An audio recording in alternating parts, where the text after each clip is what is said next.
Al Ewing and Valerio Schiti deal with a galactic fallout of the mutants getting their own planet as Abigail Brand meets with the worlds of the Galactic to discuss the mutants' terms to join the galaxy as a superpower, while Magneto gets a visit from an unexpected party.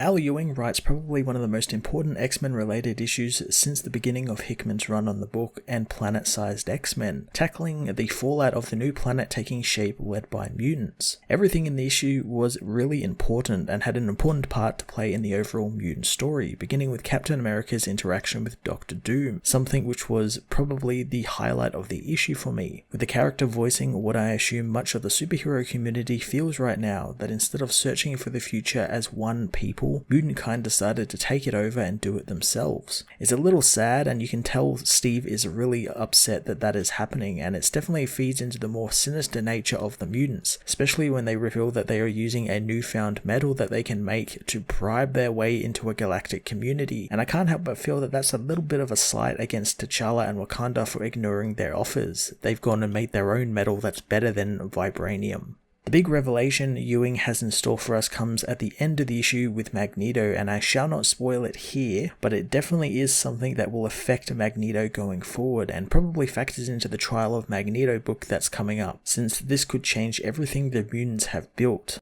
Valerio Schiti continues to deliver some just stellar looking artwork, with every panel and line just jumping off the page thanks to Marta Gracia's bright and bold colouring painted into Valerio's clean line work.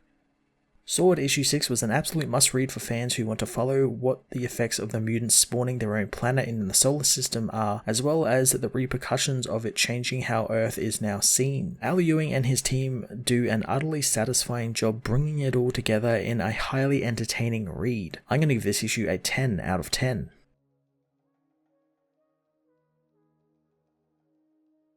S.W.O.R.D issue 6 finds Captain America looking at the new planet Arrako in the sky after the Hellfire Gala, listening as many of the other partygoers get ready to leave, and Henry Gyrich talks with Guardian, trying to convince him that the X-Men aren't his friends and they are a rogue nation that will take over the places as Earth's dominant species. James knows this power they showed at a mere fashion event is too big for him, and Henry agrees, wanting him to meet some other people from Morchus. Steve is soon met by Dr. Doom, who wants to know Steve's thoughts. Steve says that he's a bit shell-shocked, knowing that Victor would call that weakness, but Victor says he respects him far too much to ever imagine saying that, since they are both the faces of their nations. Steve decides to share, saying that it was a dark time when he first came out of the ice, since he had lost everything he cared about and all he had, and didn't know if he could hang on. But then Tony Stark showed him a handheld camera showing a newsreel of a man walking on the moon for all mankind, and in that moment Steve felt hope again. He then realizes that decades had passed since he was frozen, and what else must they have reached, so he asked Tony about Mars, but Tony, through a sad smile, just changed the subject. Steve knows that they are watching from the sidelines now, something Victor knows makes him afraid, but Steve asks afraid of what, since this is the future and being afraid is something he's never been despite what he's been through and seen others go through. He still believes in a better tomorrow, but he just hoped that they would be looking for it together. Doom thinks they will, and there will come a time where Steve will need him, and when that day comes, Doom won't make a gala performance out of it. On S.W.O.R.D Station 1 in the Stranger diplomatic room, Brand briefs the gathered delegates from across the galactic on what they did to Mars and how Arrako has been set up on the world. The delegates asked why they should care, since they are all wrestling with an economic crisis, and now she's called them there to tell them that they've made one planet. The Galactic Rim Collective interjects, saying that the method of engineering a planet is far more efficient than they have seen, and humanity is obviously more capable than what they thought. The delegates know that Earthers can be powerful, and Brand represents a powerful faction, and Empress Kuga owes her life to Brand. The delegates know that Krakoa is just one faction and nation, and compared to what Wakanda achieved from such beginnings,